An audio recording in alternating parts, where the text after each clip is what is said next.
friends! In my last video, I asked you all to send me some of your original songs for me to look at and cover, because I know that Team Melinda is crazy talented and I wanted to bask in your brilliance. Yeah, over 200 of you submitted. There were so many good songs, way too many for this one video, but I have selected 4 of them to take a look at and cover today.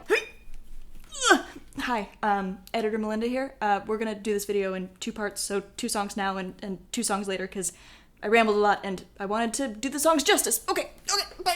We're going to talk about why I was drawn to these specific songs, and we'll talk about how they use certain concepts in songwriting to their advantage. We'll give some feedback, and then we'll talk to one of my producers, Johnny, about how I would approach working on this song if it was given to me as an artist to work with. And then we'll sing it. Disclaimer, this is the world of music according to me and my experience. I am not an expert, I am just an artist with opinions. So everything I will say and do right now is very subjective and just the way that I would do it. Cool, let's go. Okay, so we're starting off with Jess from South Africa. This song actually came from a list of songwriting prompts that I had put on Instagram a while ago, and the theme was a song about color. The thing I was drawn to with this song was the way Jess works with metaphor. So let's take a listen to Jess singing her song, Golden. Scarlet skies, hazel eyes, and everything in between.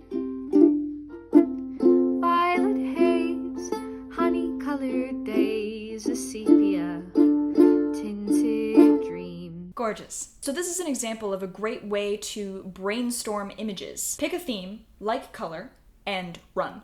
You can make a list of colors and then make a list of things that come to mind, like violet haze. That's super evocative, very specific. You can also look at something and assign it a color. So for example, sepia tinted dream. Wow, that is a great lyric. And then you go, okay, so now what determines color? It's vision. Vision, glasses, rose-colored glasses. But then love is also talked about as being blind or blinding, which is a complete absence of color. And in the chorus, when she's working with gold, I love how she explores how flashy without substance the idea of gold is. One of the images she uses is first place medals.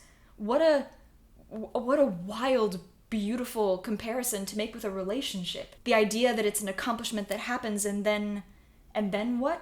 Like, really, really interesting. Basically, it seems like Jess asked, how many directions can I go with the idea of color? Let's go. Which can be incredibly effective, but you do have to be very careful because it is very easy to beat a metaphor or an image to death. But she does it in a way that is clever and therefore kind of lighthearted. Sometimes it's actually quite cheeky and effective to show your hand as a writer and be like, yep, we're writing about color. Yep. And to not try and hide or disguise any of your metaphors or any of your images, you just sort of lay them all out on the table so that your own wordsmithing is kind of on display. And it's a really interesting technique to use that if you do it right, it can be incredibly effective and just really delightful to let your audience follow your thought pattern kind of as you're writing, which I love that. I think she did a great job with this here. So let's see where we can take this. With Golden, I realized that the waltz feel is like really, really critical to keeping that sort of hyper romantic feel. So I was thinking of kind of folkifying it. And then maybe having some like walkie moments. Yeah, like that kind of thing. In the pre-chorus, can we take it off the 1 and do and I'd know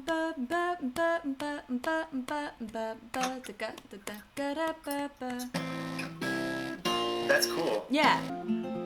If we can add a minor 3 here, me and you,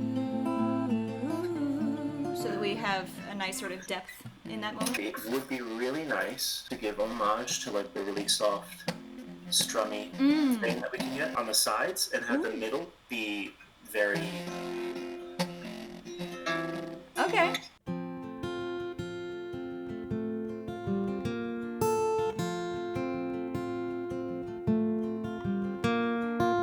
Scarlet skies, and hazel eyes, and everything in between. Violet haze, honey-colored days, a sepia tinted dream. And I know it's said that love will give you rose-colored glasses, but I'm walking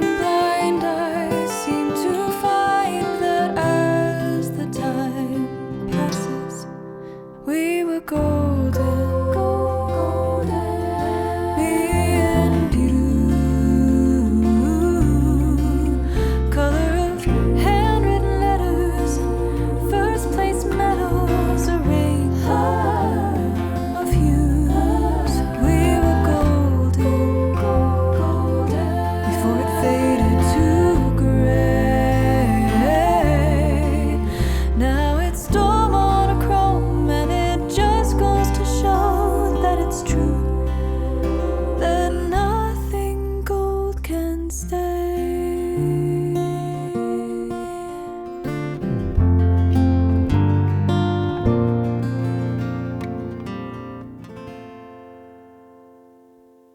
Round of applause for Jessica. Well done, my love. Let's move on to the next song. We have a song from Will in New Mexico. Let's be honest, I'm ruining this. How can I call you mine when holding hands feels more intimate to me than a kiss? I've known for a while,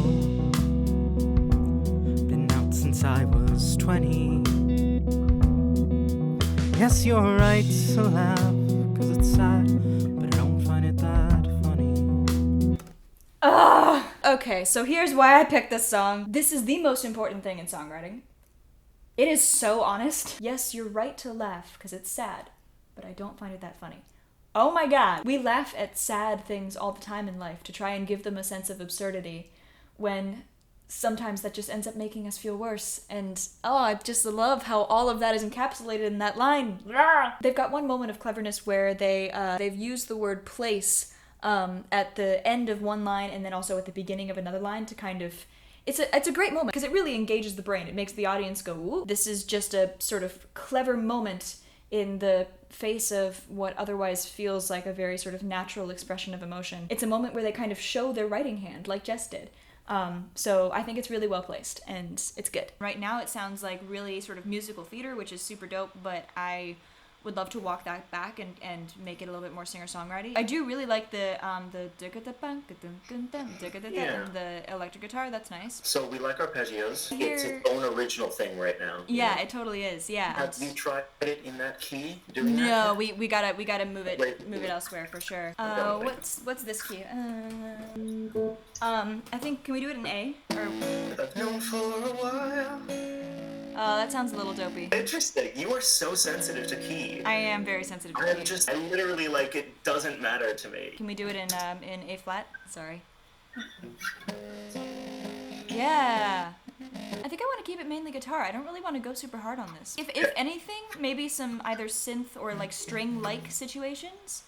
Because what I'm hearing is like a little sort of string quartet. With most of the percussion and rhythm coming from the guitar. Yeah. Oh, very nice. But I can, Gibson it up and do like a really reverby, washy thing that sounds like a string line, but isn't. Yes. Yeah. That. I love that. I love that.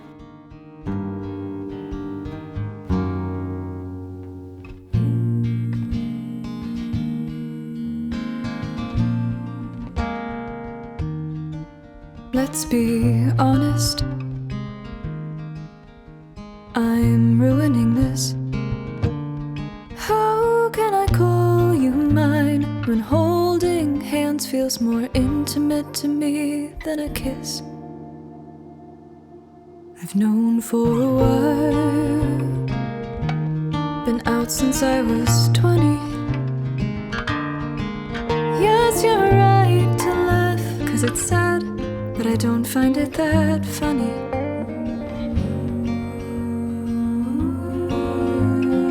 I've romanticized the chase.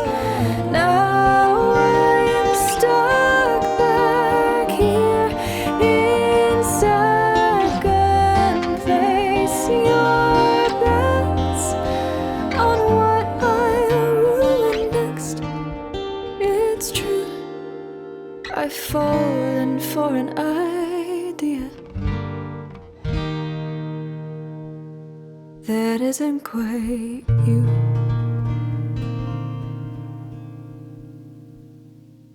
Okay, let me tell you. I feel really, honored to get to sing these songs. Thank you so much for sharing them with me. I